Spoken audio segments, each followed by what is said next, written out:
ओम शांति।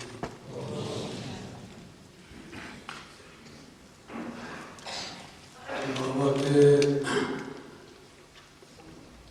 या यूँ कहें कि बाप दादा के संपर्क में आने की एक बहुत बड़ी दास्तान है। मेरे जीवन की जो दास्तान है उसका एक वो अत्यंत महान महत्वपूर्ण भाग है। उसके बिना ये जीवन कुछ भी नहीं। मन में ऐसी छाप लगी हुई है कि मैंने कैसी मूर्ति को देखा, वो कौन थे? सृष्टि के आदि पिता प्रजापिता ब्रह्मा, प्रथम पुरुष जिसके बाद देव सृष्टि स्थापन हुई। हरी आंखों, तुम धन्य हो, तुमने ऐसे महान महान महान महान पुरुष को देखा। अरे कानों, तुम धन्य हो जिन्होंने उनके शब्दों को सुना। लेकिन वो आँखें और कान इस शरीर का अंग प्रत्यंग हैं। इनका वाहन करने वाली तो आत्मा है। मैं अपने लिए कैसे कहूँ कि मैं धन्य हूँ कि मुझे ऐसे के दर्शन हुए। मुझे जीवन में और कुछ भी ना मिला हो, कुछ भी ना मिला हो, जो मम्मा और बाबा की भव्य मूर्तियों को मैंने देखा, मैंने पा लिया सब कुछ। अरे जिसको जगदम्बा सरस्वती कहते हैं, जो ज्ञान की साक्षात देवी, उसको मैंने देखा, उसकी गोद ली, उसने मेरा चुंबन लिया, मुझे सीने से गले से लगाया, प्यार किया। उस सरस्वती मैया ने और क्या चाहिए? जीवन में व्यक्ति को और क्या चाहिए? आप बताइए। आज इस बात को 1 साल होने चला है कि लोग अखबारों में, इंटरनेट पर और जो मीडिया के साधन हैं उनके तरीके से मिलेनियम इस समय में 1000 वर्ष में कौन सबसे महत्वपूर्ण हुआ, जिसने संसार को एक नई मोड़ दी, एक नई दिशा दी, समाज का एक बहुत बड़ा कार्य किया। कौन एक बहुत बड़ा प्रसिद्ध था? इसको चुनते रहे लोग। मैं लंदन में था तो वहाँ भी टाइम्स वाले ढूंढते रहे, कईयों के नाम आते रहे, लोग अपने विचार देते रहे। भारतवर्ष में भी अखबारों में आता रहा। कोई कहता अमिताभ बच्चन था, महात्मा गांधी से भी उसको उच्च स्थान देने लगे। कोई कुछ नाम लेने लगे। अरे दुर्भाग्यशाली व्यक्तियों, तुम्हें मालूम नहीं कि इस 1000 वर्ष के समय में कौन हुआ जिसने संसार को ऐसा मोड़ देना शुरू किया जो कलयुग को पलटकर सतयुग में ला रहा है। अफसोस है, अफसोस है। मुझे मेरी अपनी हालत पर भी अफसोस है कि मैं अपने इस छोटे या बड़े जीवन काल में लोगों को ये नहीं जना सका कि हमारे इस जीवन काल में कौन आया इस मन के द्वारे, किसको हमने देखा। बड़े बड़े लेखक हैं, बड़े बड़े विचारक हैं, उन लोगों ने बहुत पब्लिसिटी की। कोई कहता है न्यूटन बहुत बड़ा व्यक्ति था, कोई कहता है नहीं आइंस्टाइन था, कोई कहता है वो भी नहीं हाइजेनबर्ग था। आजकल एक वो स्टीफन हॉकिंग का नाम है, नहीं वो बहुत बड़ा व्यक्ति है। क्या व्यक्ति बड़े हैं, इससे संसार का भला क्या हुआ। वही लड़ाई झगड़ा हो रहा है, गरीबी बढ़ती जा रही है, बीमारियां बढ़ती जा रही हैं, लोग दुखी और अशांत हैं, संसार में हाहाकार मचा हुआ है। तो बहुत बड़ा काम कर लिया इन लोगों ने। किसी ने कुछ लाखों करोड़ों लोगों के आंसू पोंछे, कोई बिलबिलाते हुए गरीबों के बच्चों को कुछ राहत देने का कोई कार्य किया। कोई कहता है मदर टेरेसा हुई, उन्होंने बहुत कार्य किया। ईसाई लोग इस बात की खोज करने लगे कि उसको सेंट का, संत पुरुष का हम उसकी उपाधि दें। उसके उनके अपने नियम के अनुसार कुछ लक्षण हैं कि भाई वो हीलिंग कर दे किसी की, हाथ लगाकर, दृष्टि देकर इत्यादि।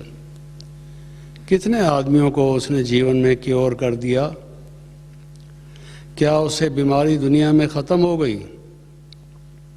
एक व्यक्ति एक बीमारी से अगर बच भी गया और बीमारी लग गई होगी, मरा तो होगा ना। इस जीवन में कोई व्यक्ति अकाल पुरख है क्या, हमेशा जीता है क्या कोई। शरीर छोड़ना होता है, तो उन्होंने भी किसी न किसी रीत से शरीर छोड़ा होगा। मदर टेरेसा ने कितना बचा लिया उनको। ये कालों का काल जो मनुष्य को काल के पंजे से छुड़ा देता है, गरीबी से छुड़ा देता है, रोग से छुड़ा देता है, दुख और अशांति से छुड़ा देता है, एक ही धक से सब बातों से मुक्त और जीवन मुक्त कर देता है, वो कौन है। अफसोस है हम लोग इतनी संख्या में हैं, किसी को बता नहीं सके। स्वामी विवेकानंद ने रामकृष्ण के बारे में ही इतना बता दिया, एक अकेले व्यक्ति ने। और हम इतने सारे हैं, वीआईपी ला रहे हैं, माइक ला रहे हैं, कॉन्फ्रेंस कर रहे हैं, एसएमएल कोर्स करा रहे हैं, जिसको बाबा कहते हैं धूल भी नहीं तो छाई भी नहीं। अभी तुम बच्चों ने खुद भी समझा नहीं कि वो कौन है, क्या कार्य कर रहा है। इसलिए बाबा बीच बीच में पूछते हैं, अच्छा बच्चे समझे। हम कहते हैं हाँ समझे। अरे कुछ भी नहीं समझे, खाक भी नहीं समझे, और हम हाँ समझे, बड़े समझदार हैं हम। क्या हमारी समझदारी का नतीजा है, क्या किया हमने। बाबा ने जो हमारे जीवन को निहाल किया, माला माल किया, गा देते हैं गीत। वो गीत हैं, सुनते हैं उनको, खुश होते हैं। उसमें कुछ हमें करने का है, कुछ हमारे अंदर कोई रोंगटे खड़े हों, कुछ मन में ऐसी बात है नहीं। पता नहीं किस मिट्टी के बने हुए हम, हमारी खोपड़ी की बनावट क्या है, यही मुझे समझ नहीं आती। हम कुछ कर नहीं पाए हैं जी। कौन सा तरीका है, क्या विधि है जिससे लोगों को हम बता पाएं। हम अपनी बातों में लगे हुए हैं, अपनी बातों में लगे हुए हैं।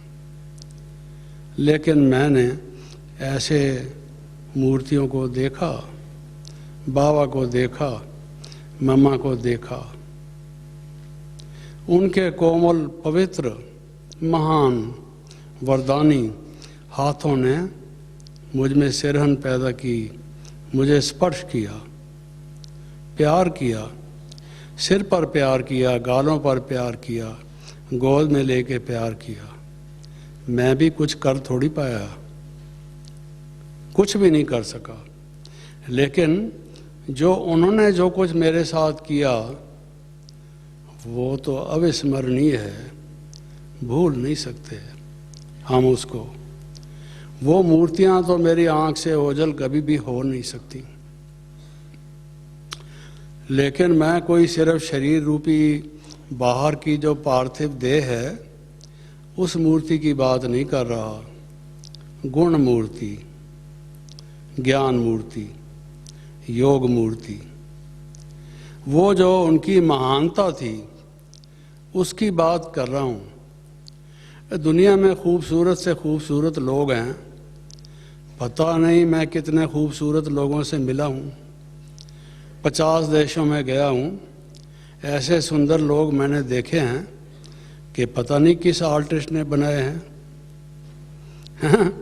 उनको देखते ही रह जाओ, क्या है शरीर में भरा हुआ, क्या है, क्या सुंदरता है। वो कहते हैं beauty is only skin deep. हाँ जी, मैं उस भावे मूर्ति की जब बात करता हूँ उस सौंदर्य की बात नहीं कर रहा। इंसान में तो गोबर भरा हुआ है, गोबर, मैं उसकी बात नहीं कर रहा।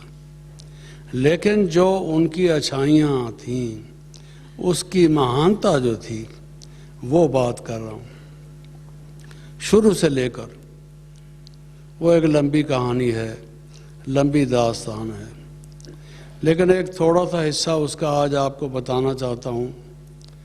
1952 में जब पहली बार मैं संपर्क में आया तो उस कहानी को शुरू से नहीं बता रहा लंबा करके, वो तो कई दिन लग जाएंगे, लेकिन ये कहना चाहता हूँ कि मैंने जब बाबा मामा के चित्र को कल्प वृक्ष में देखा, गई उस बात को मान लिया। लोग आते हैं कई मधुबन में ये देखने के लिए, चेक करने के लिए कि ये बहन जी जिसने हमें कोर्स कराया है वो कहती हैं भगवान आते हैं ब्रह्मा बाबा के तरह। तो उन्होंने पूछा, बच्चे तुमने देखा बाबा आए थे, ये देखा? कहता है बाबा थोड़ी थे, वो तो साड़ी पहनी हुई थी। बाबा साड़ी पहनते हैं? वो कहता है उसको ये मालूम नहीं। लेकिन ये बाबा कौन हैं, कैसे उनके तन में आते हैं, मैं ये देखने के लिए नहीं आया, उनसे मिलने के लिए आया। यहाँ आने से पहले मुझे ऐसे लगता था जैसे चूहा किसी चूहेदानी में फंस जाए, रैट ट्रैप में, और निकल ना पाए अपने आप। इस दुनिया में मैं पता नहीं कैसे फंस गया इस चक्रव्यूह में। अब इससे निकलूं कैसे, तरीका आता नहीं है। फंस गया, ये क्या है, ये आदमी ये कर रहा है, वो आदमी वो कर रहा है, वो आदमी वो कर रहा है, मतलब क्या है? हाँ जी, what is the meaning? I could not understand. मुझे लगा ये बात क्या है। बहुत एक तड़प रहा था और रोता था और कहता था, हे प्रभु, हे भगवान।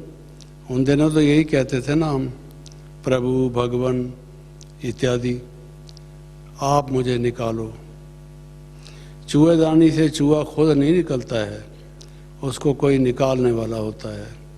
मुझे निकालो इससे, मैं आपको ढूंढ रहा हूँ, मैं नहीं पहचानता आपको, लेकिन आप तो जानते हो कि मैं आपको याद कर रहा हूँ, आपकी वजह से तड़प रहा हूँ।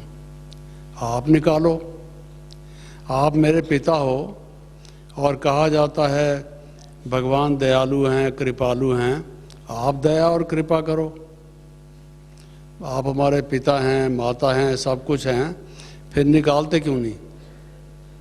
ऐसे मेरे मन में विचार चलते रहते थे कि मैं आ गया, उस बैकग्राउंड से आ गया। उससे पहले का लंबा बैकग्राउंड और है, लेकिन जब आया तो उन दिनों में ये जो ईश्वरीय विश्वविद्यालय था ये भरतपुर कोठी में था, अभी वहाँ होटल बना हुआ है, उस जगह पर वो था। पहले पहले मैं वहाँ गया, मैंने क्या देखा कि जिसको मैंने कल्पवृक्ष में देखा था ब्रह्मा बाबा को, तो जो भरतपुर कोठी से नीचे सड़क तक एक सड़क आती थी, क्योंकि ये कोठी बहुत ऊंची थी, उससे सड़क तक आने का काफ़ी बड़ा रास्ता था। वो रास्ता ठीक नहीं था, उसमें पत्थर ही पत्थर थे और लूज पत्थर थे। कोई व्यक्ति वहाँ पाँव रखे लुढ़क जाएगा, पत्थर के साथ खुद भी लुढ़कता हुआ नीचे पहुँचेगा। पहुँच तो जाएगा सड़क पर, लेकिन पहुँचेगा उस लुढ़कता हुआ उस पत्थर पर। तो बाबा ने निक्कर पहनी हुई और बाबा के साथ कुछ भाई निक्कर पहनी हुई और उस सड़क को ठीक कर रहे। जिसको मैंने कल्पवृक्ष में देखा था बैठे हुए पालती मारकर योग लगाते हुए, आज उनको निक्कर में देखा जो सड़क बना रहे थे। कितनी उम्र होगी बाबा की? कम से कम 75 साल तो होगी उस टाइम। ये 1952 की बात है। तो उस समय उस सड़क को बना रहे थे। वो कोमल हाथ, बच्चे आए उनको कोई तकलीफ ना हो, कोई बच्चा गिर ना जाए, किसी के पाँव में मोच ना आ जाए, कैसा ख्याल करता है। और वो खुद पत्थर उठा उठा के ठीक कर रहा है। मैं खड़ा हो गया, मेरी समझ में नहीं आया मैं क्या करूं। मैं गाड़ी से आया था, चेहरा मेरा मिट्टी मिट्टी से भरा हुआ था, सिर भी और चेहरा भी। उन दिनों में ये कोई एसी वैसी नहीं होती थी, रिजर्वेशन भी नहीं होती थी। मिट्टी से लथपथ था और सोचा कि जाके नहाऊं धोऊं फिर आऊं। एक तरफ ये हुआ कि बाबा ये कार्य कर रहा है और मैं चला जाऊं, ये ठीक नहीं है, ये तो हमाकत है। तो क्या करूं? मैंने सोचा कि मैं भी इसमें लग जाऊं। बाकी बात बाद में रही। बाबा ने मुझे कहा बच्चे जाओ, स्नान वगैरह करो, तैयार हो, फिर मिलेंगे। भेज दिया मुझे। अब पहली पहली आज्ञा थी बाबा की, मैं उस आज्ञा को टालूं? मैं तो धर्म संकट में फंस गया। अगर उनकी आज्ञा को टालता हूं तो भी मैं दोषी हूं, और अगर मैं उनको कार्य करता हुआ देखकर चला जाता हूं फिर भी दोषी हूं। क्या करूं? लेकिन चूंकि उन्होंने मुखारबिंद से कहा तुम जाओ, तैयार हो, तो मैंने उसको मेरा फ़ायदा भी उसी में था, शायद इसलिए मान गया। तो मैं चला गया, वहाँ चला गया। तो ये एक पहली महानता मैंने देखी कि और कई आश्रमों में मैं गया, कई संतों महात्माओं से मिला, कई जगह पर आदेश उपदेश सुने, लेकिन ये इस आयु में भी पत्थर उठा उठा के ठीक कर रहा है, निक्कर पहन के, इस उम्र में। ये है महानता। और गीता में है कि हे अर्जुन, मुझे तीनों लोकों में कुछ नहीं चाहिए। भगवान को क्या चाहिए? कुछ भी नहीं चाहिए, लेकिन फिर भी मैं आता हूँ और आके कर्म करता हूँ। क्योंकि कर्म करके अगर मैं ना दिखाऊं कि ठीक कर्म क्या है तो लोग कैसे सीखेंगे? तो मुझे कर्म करके दिखाना पड़ता है कि कर्म कैसे योग युक्त होकर करने चाहिए। मैंने कहा ये है भगवान के आने का कारण, जो लिखा हुआ है उसमें। आज मैं उस बात को प्रैक्टिकली देख रहा हूँ, मुस्कराते हुए। ऐसा नहीं कोई व्यक्ति सोचे अरे क्या, मैं एक इतना बड़ा जवाहरी था, मेरे पास कारें, बसें, नौकर चाकर सब थे, महलमाड़ी थी, और आज ये हालत है कि मैं खुद पत्थर उठा रहा हूँ। कोई ऐसा व्यक्ति नहीं है जो इस काम को करे, मुझे करने पड़ जा रहा है। है जी। हम लोगों में से बहुतों को ऐसा होता है, जब कोई ऐसा काम करना पड़ जाता है जो हम समझते हैं कि ये हमें नहीं करना चाहिए, कोई और होना चाहिए, हम कहते हैं ये क्या मुसीबत है, यहाँ इतने सारे लोग हैं, कोई नहीं करता है, मुझे करना पड़ता है। सेंटरों पर भी ऐसे ही होता है। खुशी से बाबा कर रहे हैं। आगे आपको बताऊंगा बाबा ने मुझे क्या एक्सप्लेनेशन दिया उसका, जो महानता के सूचक हैं, जो मैं समझता गया इन बातों को। फिर एक वहाँ पर मरगोल होता था, गोल जगह होती थी, उस पर कैनापी जैसी बनी हुई थी। मैं जब नहा धो के तैयार होके बाबा से मिलने आया, बाबा वहाँ बैठे थे, कुछ कर रहे थे, और मैं वहाँ जाके बैठा।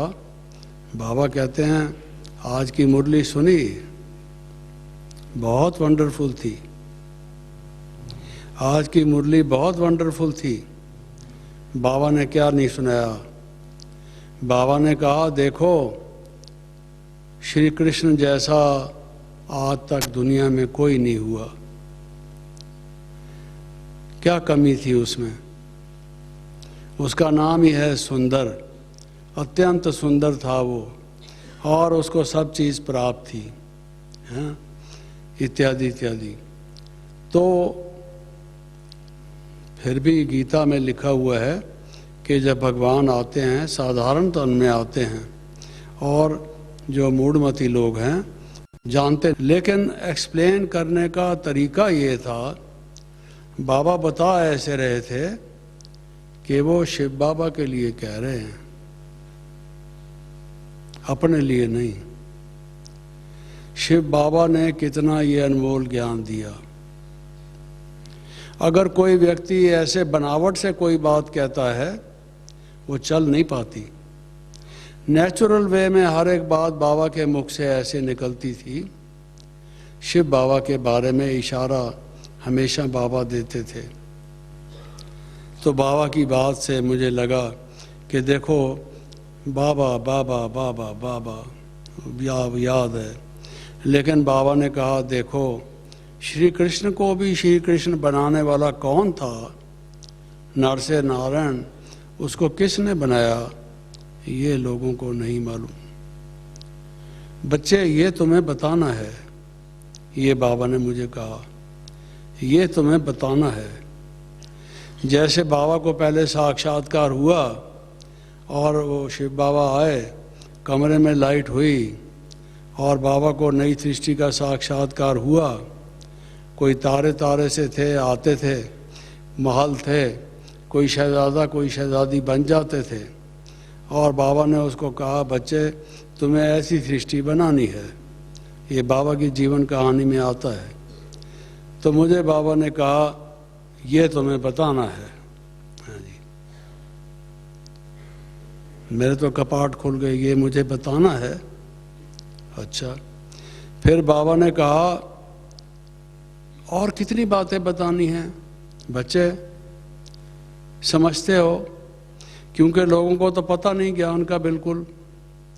देखो ना, भगवती सीता, उसको कोई अंगुली भी नहीं लगा सकता, बुरी दृष्टि से देख भी नहीं सकता, और उस भगवती सीता के लिए कहते हैं उसको चुराया रावण ने। वो राम कैसा आदमी था जो अपनी पत्नी को भी गंवा बैठा, समझा? तो ये कितनी गलत बातें कहते हैं बच्चे, ये सब बताना है। ठीक है, ऐसे बताते गए बाबा।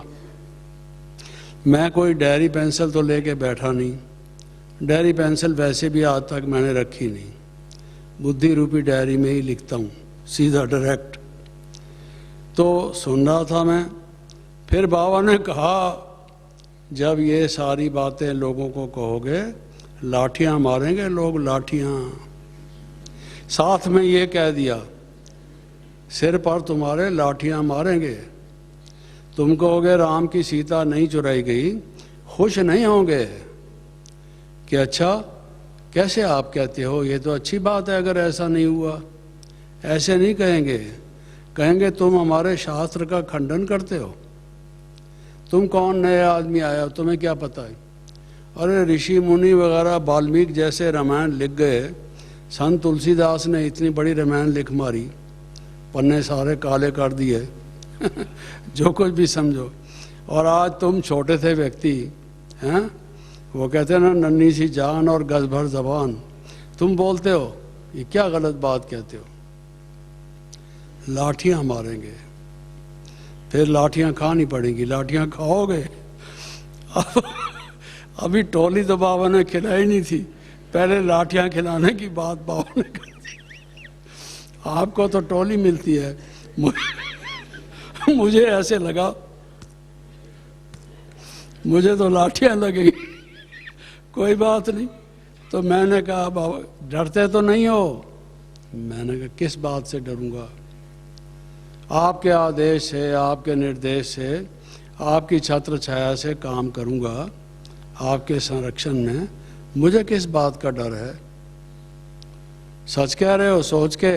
मैंने कहा सोच के कह रहा हूं, ये जीवन आपका है, इसको जिस काम में जैसे लगाना है लगा लीजिए। हाँ जी, मैं तो वही करूंगा जो आप कहेंगे। लाठियां खाने के लिए आप कहेंगे लाठियां खाऊंगा, गोलियां खाने के लिए कहेंगे गोलियां खाऊंगा। हाँ जी, वो गोलियां तो खाई नहीं, डॉक्टर लोग गोलियां खूब खिलाते हैं आजकल मुझे, समझा। तो बाबा ने कहा लाठियां खानी पड़ेगी। मैंने कहा ठीक है। तो मैंने देखा सत्य, भगवान के लिए कहते हैं सत्यम शिवम सुंदरम, और निर्भय। सारा समाज एक तरफ, सबके सब लोग A to Z कह रहे हैं कि राम की सीता चुराई गई थी। बताइए, झगड़ा ही यहां से शुरू हुआ सारा, राम की सीता चुराई गई थी। और एक है जो कहता है नहीं चुराई गई थी। हम कहते हैं नहीं चुराई गई थी। आम तौर से व्यक्ति की नेचर ये है कि वो पाथ ऑफ लीस्ट रेजिस्टेंस, जिसमें लोगों से संघर्ष कम हो, झगड़ा ना हो, वो बात कहता है।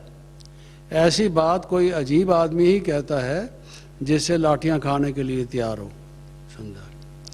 ये सत्य कहता है और डरता नहीं है। सेवा का पहले देखा और आते ही बैठते ही ये देखा, ये है सत्य स्वरूप। सारी दुनिया कुछ भी कहे, सारी दुनिया रात को कहे कि अब दिन है, नहीं, अगर वो दिन नहीं है रात है तो हम कहेंगे रात है, समझा। ऐसे की तलाश में मैं था। ये ट्रुथ पर्सोनिफाइड, स्वयं सत्य, सत्य स्वरूप है।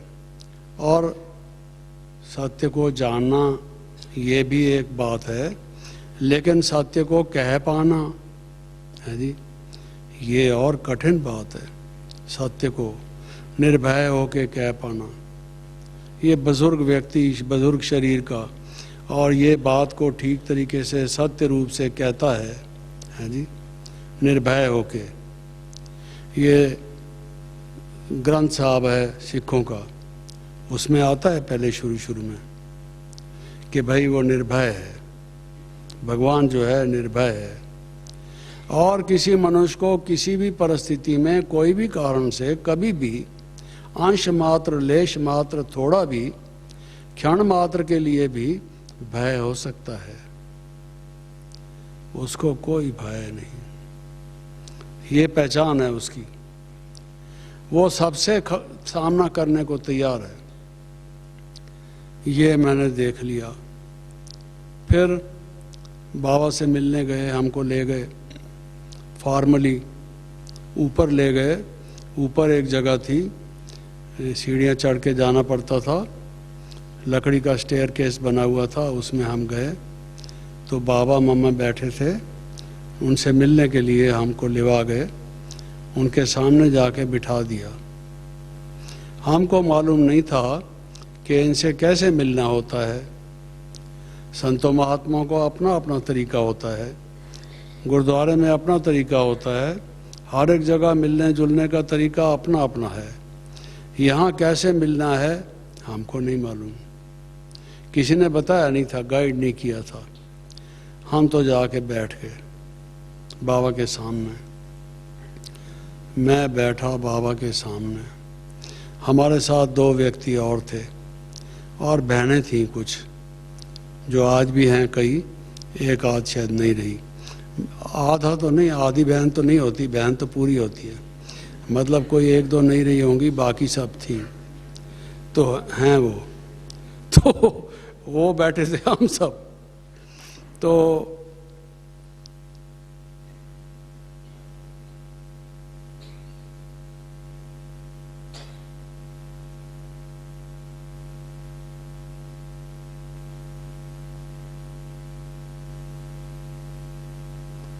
साइलेंस। बाबा को देख रहा हूं, बाबा मुझे दृष्टि दे रहे हैं। क्या हुआ? मैं उड़ गया वहां से। उड़ गया का क्या मतलब? कोई पक्षी की तरह से उड़ गया, छत पार कर गया, वो नहीं जी। उड़ गया क्या मतलब? मुझे शरीर का रंच भी भान नहीं रहा। मैं कहा करता था, हे प्रभु, मेरे जीवन की वो स्वर्णिम घड़ी होगी, अत्यंत जो मूल्यवान होगी, जब एक तुम एक मैं, तीसरा ना कोई।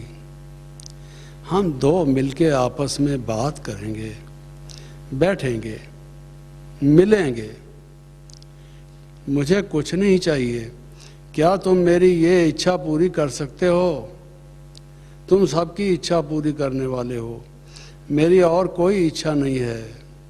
मेरी ये इच्छा है कि एक तुम एक मैं, बस हम 2, तीसरा कोई नहीं। अरे वो आज अनुभव मुझे हुआ, एक वो एक मैं, तीसरा ना कोई। लाइट ही लाइट, लाइट ही लाइट। और ऐसा महसूस हुआ कि जैसे इतनी लाइट मेरे से निकल रही होगी। मैं ये नहीं खास देखा कि मेरे से लाइट निकल रही होगी। लाइट क्या निकल रही होगी? मैं था ही लाइट, स्वयं ही, और कोई और मुझे ख्याल नहीं आया। उस समय मेरे लिए समय कुछ नहीं था, स्थान का मुझे भान नहीं था। Time and space had vanished for me. मैं दोनों से अतीत था। उन दोनों से वो मैं कहाँ चला गया? वो कौन सा लोग था? क्या वजह था? प्रातः थी या सायं थी? मुझे कुछ मालूम नहीं। लाइट ही लाइट था, बड़ा आनंद था, बहुत अच्छा अनुभव हुआ। प्रभु, तुमने पहले ही दिन मेरी इच्छा पूरी कर दी। तू सचमुच भोलानाथ है, अवधरदानी है। तू बच्चों की इतनी सुनता है, मेरी इतनी प्यास थी ये, आज तूने मुझे वो अमृत पिला दिया। ये बाद की बात बता रहा हूँ। जब मैं नीचे उतरा उस वक़्त तो ये भी कोई संकल्प नहीं था, वो अनुभव मुझे हुआ। अरे वो कैसा अनुभव था भाई, उसके लिए क्या मूल्य दिया जा सकता है, चुकाया जा सकता है? उससे ज़्यादा और बड़ी क्या चीज़ हो सकती है? कहते हैं अलेक्जेंडर महान हुआ, उसने ये किया वो किया, फलां राजा ये था, छत्रपति था, उसको विश्व का या विश्व के काफ़ी हिस्से का राज हुआ। कुछ भी नहीं हुआ। ये जो अनुभव था उसके तुल्य कुछ भी नहीं हुआ। मैंने इतिहास पढ़ा है, वेस्टर्न भी ईस्टर्न भी, शुरू से शौक था सारी दुनिया क्या है ये इसका इतिहास जानूं। कुछ भी नहीं था। ये था जो मैं चाहता था, वो मुझे उसने दे दिया। और क्या चाहिए मुझे? आप बताइए, क्या मांगूं उससे?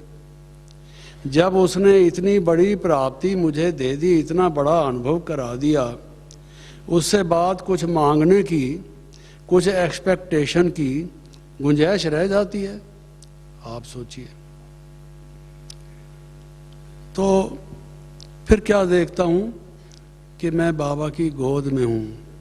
जब नीचे उतरा तो देखता हूँ कि बाबा की गोद में हूँ। मैं बाबा की गोद में कब गया? मैं तो वहाँ बैठा था, बाबा यहाँ बैठे थे। गोद में कब गया मैं? और मैं तो लाइट ही लाइट था, वो भी लाइट था। जो शिव बाबा ज्योति बिंदु है वो बहुत ब्रिलियंट लाइट था। लाइट से लाइट का मिलन हो रहा था। फेस टू फेस लोग कहते हैं विद गॉड।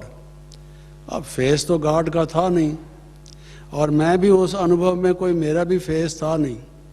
ना ये ऐनक थी, ना ये हियरिंग एड था, कुछ भी नहीं थी, लेकिन लाइट था, और वो भी लाइट थी। ये अनुभव किया। और अभी जब उतरा नीचे, बच्चे बच्चे बाबा अपनी छाती के साथ लगाकर, इतना लंबा चौड़ा मैं 23-24 साल की आयु का जवान हट्टा कट्टा आदमी, बाबा ने गोद में लिटाया हुआ, और मुझे बच्चे बच्चे प्यार करके कहते हैं, जी आओ आओ, मिलेंगे मिलेंगे। अब तो मिल गए, अब तो मिलते रहेंगे। ये शब्द मैंने सुने। तुम तो बाबा की गोद में हो।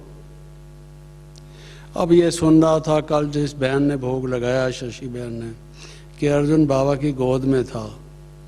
अरे मैं तो गोद में पहले ही हो आया, पहले ही दिन बाबा की गोद में बैठा। समझा? शुरुआत ही मेरी ये हुई। अब जाऊंगा, अब भी बैठूंगा तो सही, लेकिन उस वक़्त भी गोद में ही था। और बाबा ने कहा, बच्चे तू तो बाबा की गोद में है जी। मैं क्यों नीचे उतर आया? इस दुनिया में फिर क्यों आ गया? है जी। जीवन तो यही था, अनुभव तो यही चाहिए था। क्या मैं और समाया नहीं रह सकता था इसमें, जब मुझे और कोई चाहिए चीज़? ये फिर मेरा लालच पैदा हो गया है जी। इंसान थोड़ा लालची तो है ना। अब एक दफ़ा भगवान ने वो चाटा चखा दिया ना, वो ज़रा अच्छा लग गया, अच्छा लग गया तो अब मैं कहता हूँ फिर दे। एक पापा किसी को आम खिलाए, बच्चे को आम अच्छा लगे, कहता है पापा एक और खिला दे। वैसे ही मेरा हिसाब हुआ। लेकिन बाबा ने ये मुझे अनुभव कराया। फिर ये और अनुभव था कि ये भगवान स्वयं है। भगवान को मिलाने के लिए उसका कोई प्राइवेट सेक्रेटरी नहीं चाहिए, उसका कोई पीए नहीं है। दिल्ली में प्राइम मिनिस्टर का ऑफिस है जिसको पीएमओ कहते हैं। भगवान का कोई इस तरह का नहीं है जिससे मिलना चाहे, उसको पता है जी उसकी जीवन का, उससे मिल लेता है। मेरे से बाबा ने मिल लिया। अगर और कोई मुझे मिलाने वाले होते तो कहते बाबा के पास आज टाइम नहीं है, फिर बात करना। भगवान ने मिल लिया। फिर वहाँ से उठे तो नीचे उतरे तो कई कमरे थे, उसमें कहीं सिलाई होती थी, कहीं कुछ कहीं कुछ कहीं कुछ। तो बाबा मुझे अंगुली पकड़ के नीचे ले गए। नीचे ले जाके, बच्चे यहाँ ये होता है, बच्चे यहाँ ये होता है। एक बहन बैठी है, बच्चे ये काम करती है, इसका ये नाम है, इस बहन का ये नाम है, ये ऐसा काम करती है, इसकी ये विशेषता है। स्वयं साक्षात बाबा। जैसे घर में बच्चा कोई बहुत समय के बाद आता है, वो बाइबल में कहानी आती है कि बच्चा कैसे चला गया फिर आया, तो उसके बाप ने कहा इसको आने दो। उसके भाई ने कहा क्यों आने दें, ये पैसा अपना ले गया है, खा पी के मौज उड़ा के फिर आ रहा है आपके पास लेने के लिए। तो वो बोलता है नहीं, प्रोडिगल सन या क्या ऐसा कुछ कहानी है। आया वो। तो मुझे भी बाबा ने, जैसे परिवार में मैं आ गया हूँ बहुत टाइम के बाद, long last and newly found सिक्की लद्दा, बाबा सबसे मिला रहा है, दिखा रहा है, पहचान करा रहा है स्वयं बाबा। आप तो स्टेज पर अनुभव मुझे कराएंगे, किसी से मिलाएंगे, रास्ते में जाते हुए पांडव भवन में प्रांगण में किसी से मिला देंगे। बाबा ने मुझे, उस समय लगभग सारी बहनें थीं, लगभग सारे भाई थे, जो 300-350 के, 400 के, 400 से थोड़े कम थे। उनमें से कुछ एक का जो वहाँ बैठे थे उनसे परिचय कराया। वो दुनिया ही अलग थी, दुनिया ही अलग थी। कैसी न्यारी दुनिया में हम आ गए। तो बाबा हमको सबसे परिचय कराया। इस बेचारे को लिटा दो बाबा की गोद में, तबीयत इसकी ठीक नहीं।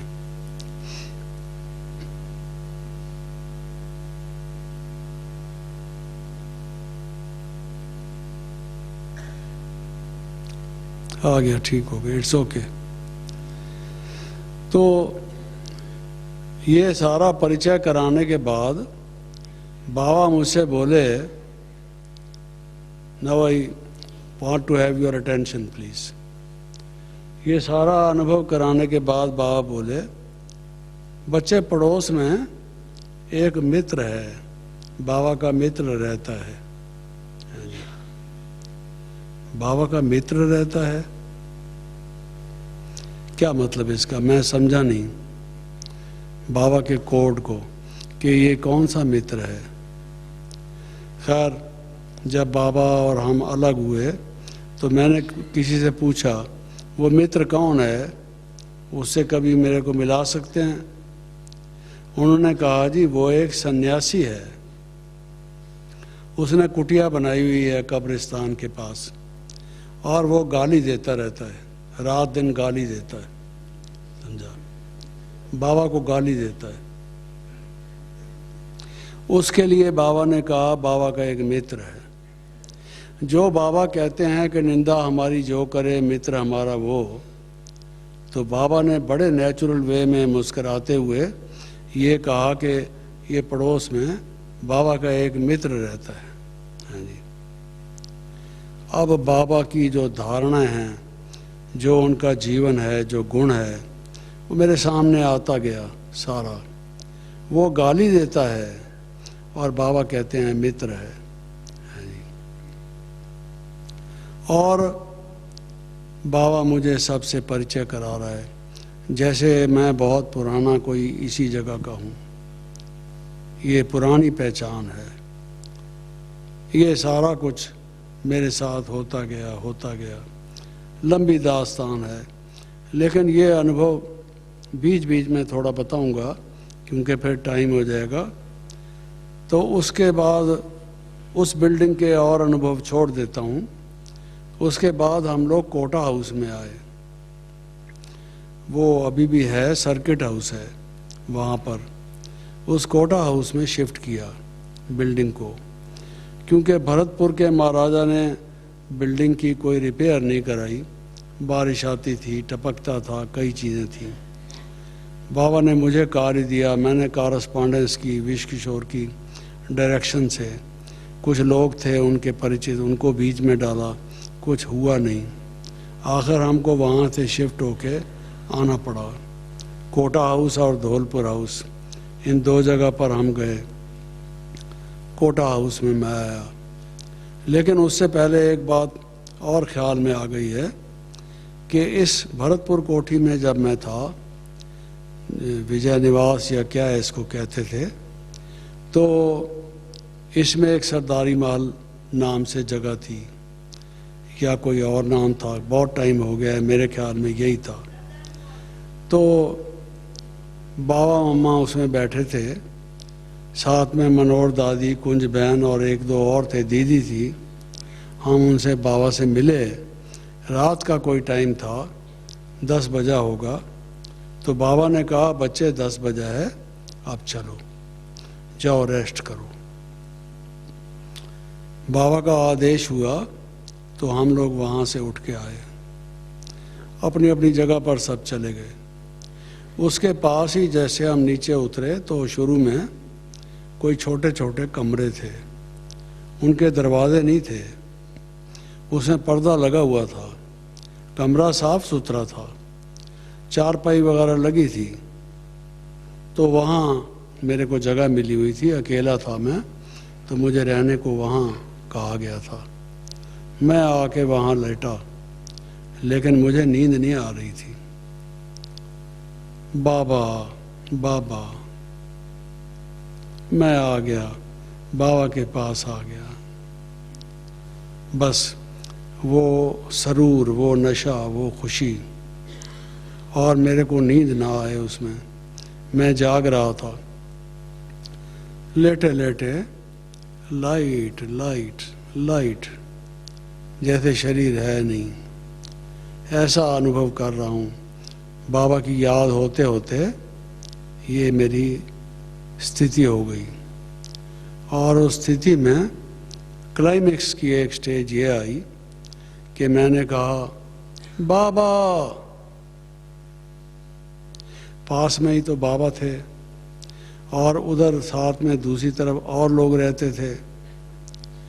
तो मैं तो शायद ज़ोर से बोलता बाबा, लेकिन मैंने आवाज़ दबा दी, दबी आवाज़ में कहा बाबा, ताकि दूसरे कोई भागे हुए ना आए कि क्या बात है, कौन आ गया इसके कमरे में, जगदीश भाई को क्या हुआ है जी। बाबा, जैसे मैं बाबा के बिना रह नहीं सकता।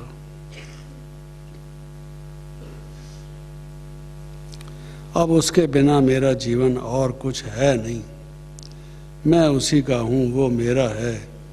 छोटा बच्चा जैसे माँ से अटैच्ड होता है, रात को सोता है तो टांग माँ के ऊपर रख के सोता है, कहीं खिसक ना जाए रात को, समझा, ये मेरे काबू में रहे। चली जाती है ना कई दफ़ा सुला के बच्चे को,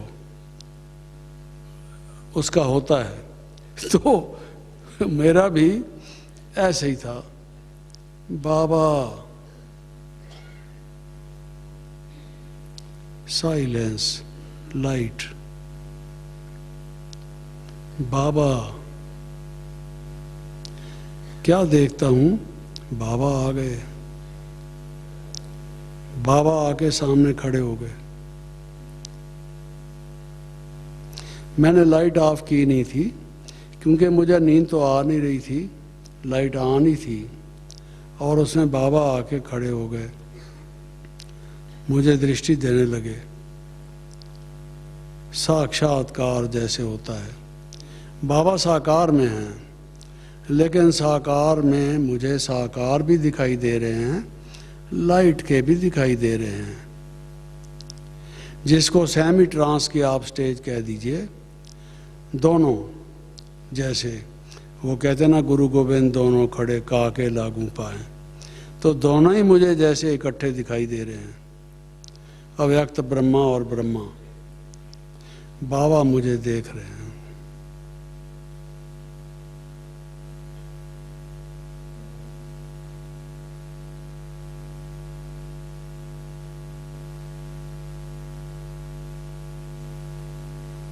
मैं बाबा को देख रहा हूँ टिकटिकी बांध के।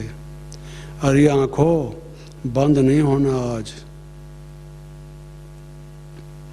ये मुझे अच्छी तरह से निहार लेने दो, जी भर कर देखता ही जाऊं, देखता ही जाऊं। वो गीत है ना, तेरी याद का अमृत पीते हैं, बार बार यही कहता है, तेरी याद का अमृत पीते हैं। तो मुझे भी यही था, देखता ही रहूं, देखता ही रहूं। दिल कहता है बाबा तुझे देखता रहूं, वो भी एक गीत है शायद। तो मैं देखता ही रहा, देखता ही रहा। बाबा मुझे दृष्टि देते रहे, मैं यहाँ होते हुए भी नहीं था। और फिर बाबा बोले। मैं फिर बाद में थोड़ा नीचे उतरा तो सोचने लगा कि ये मैं लाइट का देख रहा हूँ या बाबा साकार में उनको देख रहा हूँ, अपने ऊपर ही सोचने लगा। समझा? बाबा को मेरा वाइब्रेशन पहुंचा होगा तो बाबा ने कहा बच्चे बच्चे अभी लेट जाओ, रेस्ट करो, विश्राम करो, सुबह मिलेंगे। अच्छा बाबा, लेट गया मैं। अब मैंने ये एक और अनुभव कर लिया कि योग का कनेक्शन क्या होता है, याद का। उसमें तार कोई नहीं बीच में, लेकिन मैसेज पहुंचता है और वहाँ से भी मैसेज आता है। कच्चे धागे से बंधी हुई है सरकार मेरी, जिसको कहते हैं। धागा नहीं बंधा हुआ है, लेकिन मेरी सरकार तो आ गई मेरे सामने है जी। ये मैंने देख लिया, ये सच्चा योग है।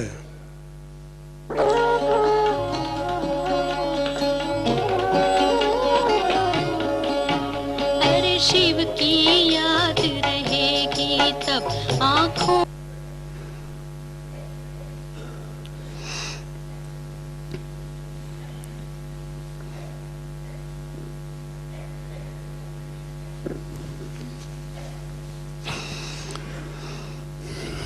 होगा, क्योंकि आप सबके और भी प्रोग्राम होंगे। और जैसे मैंने पहले बताया, ये तो एक बहुत अपने प्रकार की कहानी है, दास्तान है। उसको सुनाएं तो बहुत टाइम की ज़रूरत है, उतना मैं नहीं कह पा रहा हूँ।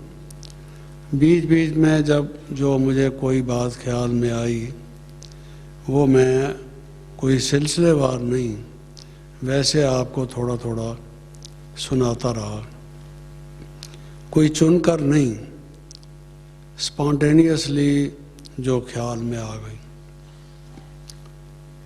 ये सब सुनाने का सार ये था, कई बातों में से मिसाल के तौर से, पहला जो मैंने आपको वृत्तांत बताया कि बाबा सड़क बना रहे थे, तो ऐसे बड़े लौकिक रूप से भी इतने बड़े व्यक्ति, इतनी बड़ी आयु, और फिर जो बहुत संपन्न रहे थे इत्यादि, लेकिन वो तो हुई सांसारिक बात।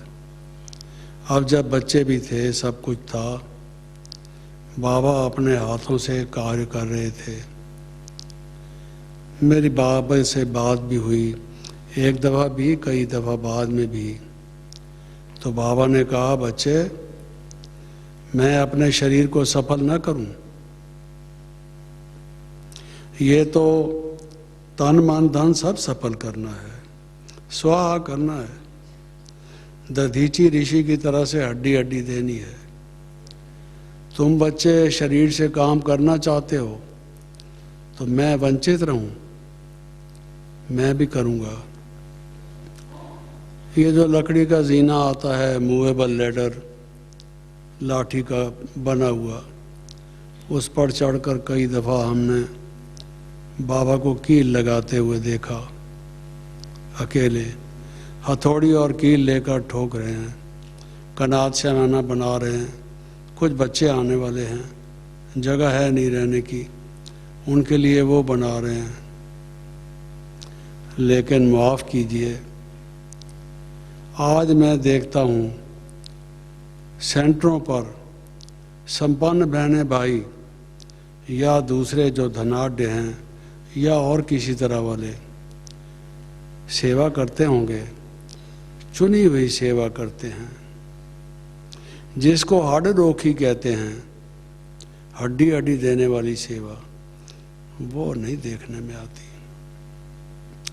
अरे और तो छोड़ दो, हाल में मुरली सुनने भी कोई कोई नहीं आते, कमरे में स्पीकर लगा के अपने कमरे में सुनते हैं।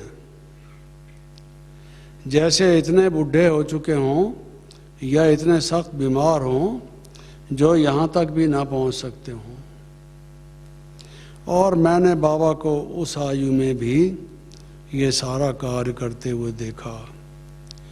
क्या फ़ायदा अगर हम इन चर्चाओं को करेंगे और उससे कुछ रिजल्ट नहीं होगा, जीवन में कुछ धारण नहीं करेंगे, क्या फ़ायदा है? छोड़ दो, छोड़ दो। ये स्पीकर इसलिए नहीं हैं, आराम पसंदी के लिए नहीं हैं, माया की गोद में सोने के लिए नहीं हैं।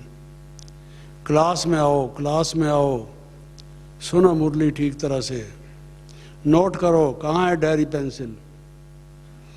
प्लीज़ नोट करो, गफलत मत करो। बाबा कहते हैं मैं चक्कर लगाता हूँ, बच्चों के कमरों में जाता हूँ, देखता हूँ क्या कर रहे हैं। अरे विश्वास नहीं है? बाबा ऐसे ही कह रहे हैं। मैं वरदान देता हूँ उस टाइम, हाय हाय, तुम वरदान भी नहीं लेना चाहते। ऐसे बदनसीब हो, भगवान के घर में आके उसके पास खाते पीते रहते हो, उससे वरदान भी नहीं लेना चाहते, जाग नहीं सकते, मुरली भी नहीं सुन सकते। बाबा कहते हैं godly student life is the best. क्या फ़ायदा है? और फिर दिन भर में क्या काम करते हो, क्या सेवा की, मेहनत मजदूरी क्या की? जो बाबा कहते हैं आराम हराम है, काम करो, काम करो। अरे इतने बुढ़े हो चुके हो, कोई काम तो करो भाई, हैं जी?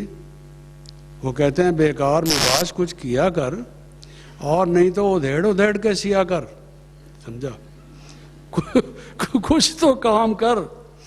नहीं है जी, काम खत्म हो गया है, काम खत्म हो गया है तो स्वेटर को उधेड़ के फिर सी डाल, समझा? You must work.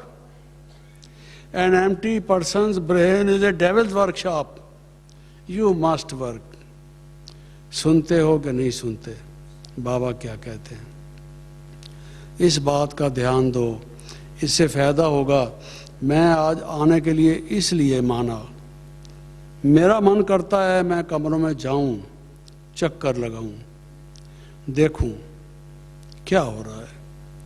कौन रज़ाई के अंदर घुसा हुआ बीमार इतना सख्त पड़ा है, 105-6 टेम्परेचर वाला, जो बाहर नहीं आ सकता।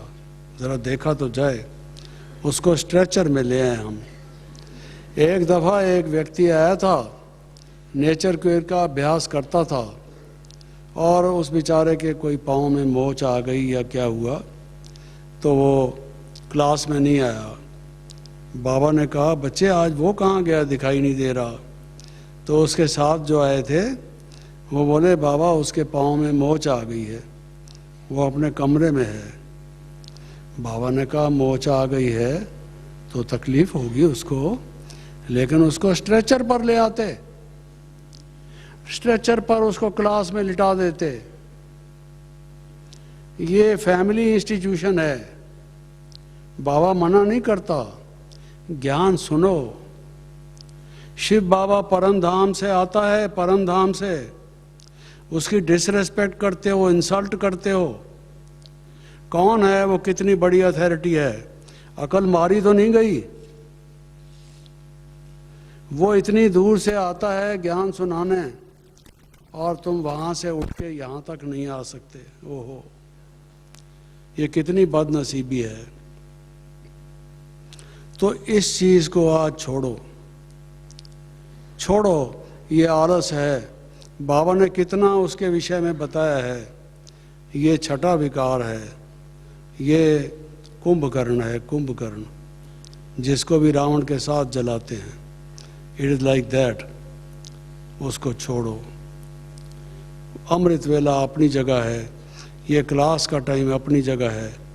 तुमने सोना है तो मेरे कमरे में उसके बाद आके सो जाओ बेशक, I will allow you to sleep, लेकिन कम से कम ये काम जो है ये ठीक तरह से करो। दूसरा, टूट पड़ो। जो बाबर हुआ है, जिसकी बाबरी मस्जिद का मामला अभी तक चलता है, वो कहते हैं अयोध्या में राम मंदिर था पहले वहाँ, अब ये बाद में लोगों ने, बाबर ने, उसके एक कमांडर ने बाबरी मस्जिद बना दी थी, वगैरह वगैरह। उस बाबर की एक जीवन कहानी की किताब है तौज़क़ बाबरी, पर्शियन में लिखी हुई। उस तौज़क़ बाबरी में ये है कि वो लड़ाई हार रहा था, बाबर लड़ाई हार रहा था, छक्के छूट गए उसके, भारत के लोगों ने खूब पिटाई की उनकी, हारता जा रहा था। उसने फौज वालों को इकट्ठा किया, इकट्ठा करके कहता है, अरे फौजियों, ओ मेरे सिपा सालारो, कान खोलकर मेरी बात को सुनो, तोड़ दो ये शराब के प्याले, ये शराब के प्याले तोड़ दो, टूट पड़ो दुश्मन के ऊपर, लड़ो मरो। अब हमने वापस नहीं जाना जहाँ से आए थे, मरना है तो यहीं मरेंगे, जी जान लगा के लड़ो, टूट पड़ो। क्या मतलब हुआ?